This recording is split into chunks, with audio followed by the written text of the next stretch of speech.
Olá, amigos, eu sou Ana Cascardo, professora de canto e fundadora do blog Voz, Teoria e Prática. Hoje eu gostaria de comentar algumas dicas sobre como cuidar da voz naqueles dias que a gente tem uma apresentação e a voz amanhece ruim. Sempre me perguntam isso em box. Então estão aqui algumas dicas que eu costumo usar, inclusive, na minha prática. A gente sabe que dia de show sempre rola um pequeno friozinho na barriga.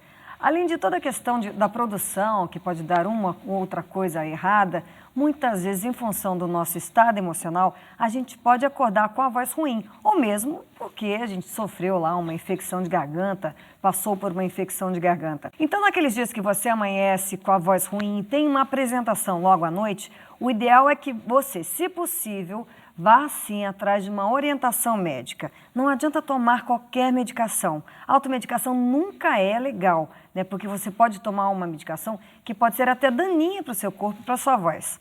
O ideal também é que você aumente a sua hidratação, não só com a ingestão de água, mas com a inalação direta com soro fisiológico.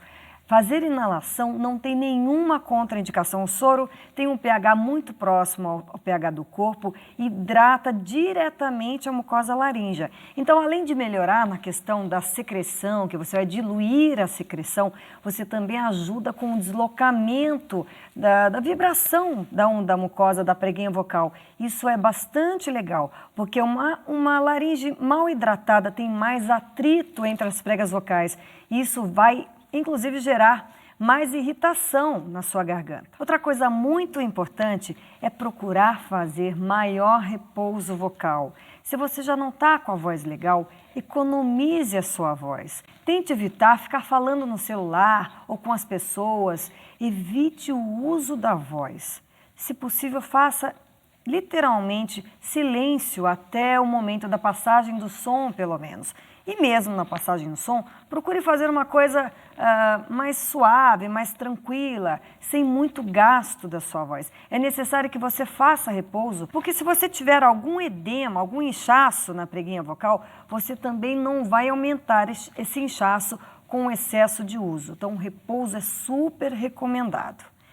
Também é interessante que você faça o aquecimento vocal dessa voz. Pensando em aquecimento, a gente sempre lembra em alongamento de toda a musculatura. O aquecimento, às vezes, não é só da musculatura intrínseca, e sim de toda a musculatura extrínseca. Quando a gente está com a voz ruim, a tendência é que a gente tensione muito a região de pescoço e ombro.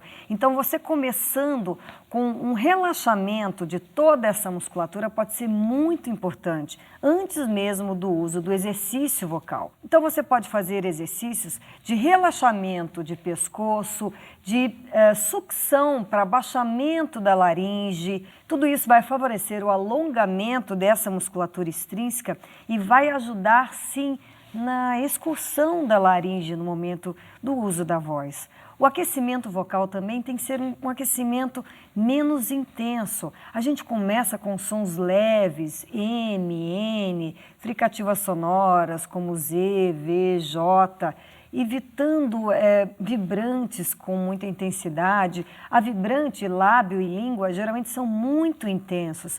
Então, o ideal é que você faça exercícios gradativos, intervalos pequenos, vá em direção ao agudo de forma bem gradativa, volta em direção ao grave também de forma gradativa. E aí você vai sentindo como esse exercício está sendo bom ou não, eficiente ou não para esse aquecimento. Isso também é importante. Tem exercícios que vão funcionar mais do que outros. E aí, é claro, nada como a própria percepção. Quando a gente tem um entendimento maior de como funciona o nosso corpo, a gente, inclusive, sabe lidar melhor com essas adversidades.